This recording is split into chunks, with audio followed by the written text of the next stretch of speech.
Hi guys, welcome back to my YouTube channel. So in today's video, it's pretty exciting because I wanted to do a book review on The Obesity Code by Dr. Jason Fung. This is how the book looks like anyway. Doesn't matter how the book looks like, but what matters is on the inside. That's just how like people are. Okay, anyway, I actually bought two. The diabetes code and the obesity code, but I just finished the obesity code, so I'm just gonna talk about this one for today's video. Okay, so overall I think this book is absolutely amazing. This is really good. This is mind awakening, I would say. It's yeah, it's just mind awakening. It makes me realize so much, like the danger of sugar, the danger of, you know, eating just with calories in mind. And it also made me think about how there are so many misconceptions, because, you know, the people who publish all these misconceptions are, you know, for example, American Heart Associates, American Diabetes Associate, and all that stuff. So like, to me, it makes me think that, okay, actually we can't really fully trust the government in terms of our health care as well, because I found out that, which is explained in this book, is that the government sometimes would side with companies, because if the companies earn money, then, you know, the government's income is more as well. So sometimes they would prioritize companies compared to our health. You know what? I never do a book review before because I always read books, but I never finish them. So this is pretty difficult for me to talk about. Let me just put the diabetes code away for 1 second. So anyway, yeah, this book, if you guys don't know who Dr. Jason Fung is, he is basically like, he's not the inventor of intermittent fasting, but he's basically the among the first people who talk about intermittent fasting and introducing it to the public. So that's why I'm really interested in this book. By the way, if you guys don't know me, I have been doing intermittent fasting for about I think it's about a month now. I have definitely tried intermittent fasting in the past for like a month or two, and then I stopped, and then I get back on it, and so that's why it has not been very long. So anyway, I was really interested to hear directly from the person who researched about it. Yeah, it's really interesting because this book really talks about how wrong our concepts are usually. Because, okay, the number one very false concept is probably calorie in, calorie out. You definitely have heard about it a bunch of times. You'll be like, you're trying to lose weight, and you're like, okay, calorie in, calorie out, we have to have calorie deficit, right? But actually that's just not how it works. So in this book, it talks about how our body actually works, how our body manages calorie, and also the fact that calorie is not just being used for our daily activities. It's also being used to for example, to think, to power our brain, to build muscle, to build tissues, to build our bone, for our organs to work. The thing is, a lot of people think that calories is evil, you know, it's really bad. But actually it's not the bad guy. That calorie is not the bad guy. So again, I hugely recommend you guys to read this book. It's a really good book. I'd say that this book, at first I was kind of not wanting to read this book because I thought it's going to be like a science paper kind of stuff, but apparently, like, Dr. Jason Fung is actually a really good writer as well. So I truly enjoyed it. It's not super heavy, and then he explained things like in a manner that is easily understandable. Like, for example, okay, one of the things that's talked about in this book is about calories in, calories out. People always think that, okay, if you want to lose weight, you have to have a calorie deficit. So either you have to eat less, which means less on the calories in, or you have to exercise more, which is more on the calories out. So, but the thing is, he explained in this book that our body is actually very smart. So if we reduce the calories in, our body will also find a way to reduce the calorie out. And the same thing happens if you decided to increase the calories out. For example, maybe you consciously go exercise, you go to the gym and then you exercise, and then let's just say you burn like 700 calories there. So you think, that's good, I've eaten like 1000 calories, and then I spent 700 calories, so I guess we're good, right? I guess there's a calorie deficit, and then you count your BMR, your basal metabolic rate, and then you thought, oh, my BMR is like 1,500, and then I exercise 700, so that means I got calorie deficit, right? But actually, that's not really how our body works. So if your calorie intake is the same, but your output is more, then your body will reduce the calorie being used on other areas that you don't even have control of. So this kind of highlights the fact that our body is actually very complex. So it's not really stupid as we think, like, oh, calories in, calories out, then we'll just reduce the calories in. And like, our body is not that stupid. It can detect, like, if it's going down, it's gonna reduce the output as well. So again, like that's just one of the things that I learned in this book, and I was like, wow, what's like, that is so crazy. A lot of people have been saying calories in, calories out, and then they say the secret is calorie deficit. Actually, calories is like literally everywhere. And then if you count calories, if you are doing diet by counting calories, you will probably find out that, for example, a bowl of steamed broccoli is like the same calorie with, I don't know, like, let's just say a snack, like a waffle or something like that. You know what I mean? Like, it's like sometimes healthy food has the same calorie with other junk food, for example. So if you use the calorie in, calorie out kind of hypothesis, then that's just not gonna work, because then you shouldn't be eating steamed broccoli. You should just be eating those snacks, and and it's gonna be, end result's gonna be the same. So one of the highlight in this book that I also will never ever forget is the fact that actually what drives weight gain is insulin. So it's not calorie that you should be afraid of, it's actually insulin. So be careful of the food that will drive your insulin go crazy.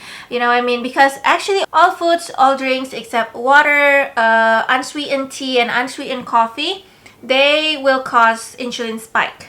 But there is a difference. So the thing is, food is very complex. So we can't really like cut the food down to just its caloric value, but we also need to know the nutritional value of each food. So maybe, for example, some food will drive your insulin go crazy, and it has absolutely no nutrition at all, and also it doesn't increase your satiety, and it will make you eat more. So that's the kind of food that you have to watch out, compared to the kind of food where you eat a little bit and then you feel full already because it increases your satiety hormone, and then it also has a lot of nutritional values. So this book really tells us, or me, I guess, because I'm reading it, is that we have to really take a look at the nutritional value of each food, instead of just saying, oh, this food is like, I don't know how many hundred calories, this one is like how many hundred calories.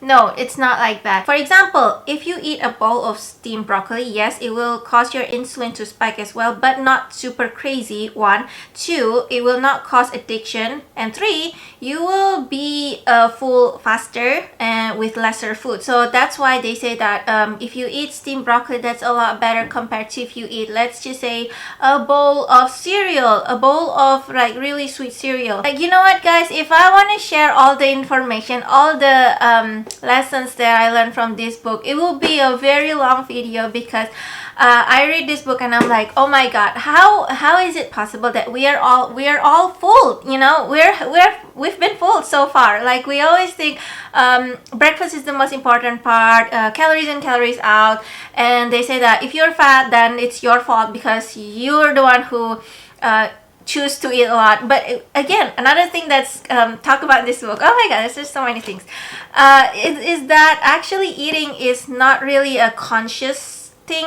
It's kind of like breathing. Like, we don't really like, okay, I want to breathe. Like, it's not like that. We breathe all the time. But the thing is, there are a lot of environmental factors in this world that cause us to eat unhealthily. Like, for example, obviously, I think you guys know by now that a lot of companies, a lot of cafe, restaurants, and all that stuff, they have been developing a very addictive food. I guess if you are into F&B business, like the number one thing that you have to really develop on your food is that it has to be addictive. Like it doesn't have to taste good, it just has to be addictive, which is the key model that a lot of companies are doing so far. Again, that's crazy. So like all these foods are created in a way that it's palatable, that is very tasty, that is very addictive. So again, it's not really mentioned in this book, but it's kind of implied that like we shouldn't really blame people who are obese and overweight because we think like, oh, it's your fault because you're the one who chooses to eat a lot, when it's actually more about our environment and again our hormone. Again, from this book I learned that our hormone is actually the number one key indicator of weight gain or weight loss. So there are many types of hormones. Again, it's going to be explained in this book, but number one hormone is that insulin is the number one hormone that will cause weight gain and weight loss. So yeah, it's just really, to me, it's just mind-blowing. It's really wow, like I didn't know all this before, and I'm kind of surprised that if we go to Google that we don't really find this kind of information out there. In fact, actually there are some TikTok doctor influencer, I don't know what they call it, TikTok doctor influencers. They be like going to TikTok and talk about all these misconception kind of thing. The reason why I believe that these are all misconceptions is because they really did not work. You know, the calories in, calories out, they don't work. Like even if it does work, the result's gonna be very short term. So yeah, I'm just not buying that bullshit anymore. I'm just not believing all these TikTok doctors telling us like, oh, you gotta exercise more and blah blah to lose weight, or you gonna eat less and blah blah. No, I don't believe in that kind of stuff. If you eat less, see, the thing is, if you eat less but all you eat is let's just say Cocoa Crunch or potato chips or whatever, like then what's the point? To me, I feel like the public has been lied to a lot in terms of our health. We believe in the wrong things, and this book really highlights what are the wrong things that we have been believing into. So I really truly recommend, especially if you guys are on your diet journey, please read this book. This is a really good one. I think I don't know why this is not super famous. I mean, I guess it's famous, but I just don't know it. But again, what I'm trying to say is that this book is not super famous as like Mark, what's his name? Mark Hansen's The Subtle Art of Not to Give a Fuck, like that kind of book. Like it's not super famous like that. I can't even find this in my local bookstore, to be honest. Yeah, sometimes I feel like there's something's going on within the medical industry. Okay, here's the thing. If whatever they're saying is true, whatever they have been saying is true, then why is it that more people are getting obese, more people are getting diabetes type 2? Like, explain it to us.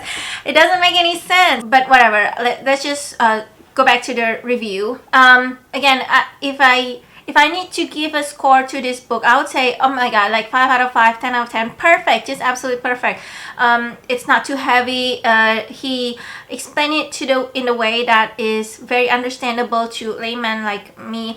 And yeah, I don't know, and it's not even that thick, you know, it's not even that thick, so you're gonna be fine. If you're like lazy to read, take your time, it's fine. You know what, it took me like, I don't know, is it like 4 months or something? Well, I started reading it since February, so right now is August, so that's like 6 months. I took 6 months to finish this because I took a break in the middle. Like I was like, oh my god, I'm lazy to read, so I just didn't read it and all. And then until I clean out my closet, and then I saw this again, I'm like, oh yeah, I should continue reading it. So anyway, and this also talks about the importance and how does the intermittent fasting work. So if you guys just heard about it but not sure really how does it work, you're gonna find out from this book. And also, if you guys are dealing with sugar addiction like me, I truly recommend you guys to read this book, because before I read this book, everyone has been telling me, stop eating sugar, stop eating sweets, that's it. Like there's no further justification or explanation on why you should avoid sugar. So I'm just like I'm trying to avoid it, but it's very hard. Like it's just very hard. But after reading this book, it has awakened the power inside me to be like, yes, I need to totally quit sugar, because now I know like the types of sugar, how they work, how they operate, how our body process them. Then now I know, like, yes, I truly have to quit sugar. But so if you're like, people have been telling you, hey, just stop eating sugar, like then it's just a bit hard. It's kind of like telling people like who are alcoholic to like, oh, just stop drinking, you know. But I think when it comes to addiction, one of the key ways to stop addiction is to really find out, to really understand the reason why you should quit that thing that you are addicted to. To me, this book really helped me to understand the actual reason why, how it works, how our addiction works, and why is it super dangerous. So again, I mean, I don't know I don't know what else to tell you. It's just, please go read this book. This is super good. Dr. Jason Fung, he actually has a YouTube channel as well, so you might, if you are like too lazy to read, you can go watch his YouTube channel and he's gonna explain a lot. But I still think that you should read the book because it has a lot more explanation, because the video version that he creates himself is like more a simplistic form. It's more like a compact form, so you might miss out on several information that might be very useful and important to you. So anyway, guys, thank you guys so much for watching, and I hope you guys like this video. I hope this video is beneficial for you, and please go read the book. Not sponsored, by the way. I'm not sponsored by Dr. Jason Fung. I wish I am, but not. Anyway, yeah, that's all for the video today, and thank you guys so much for watching, and I'll see you next time. Bye.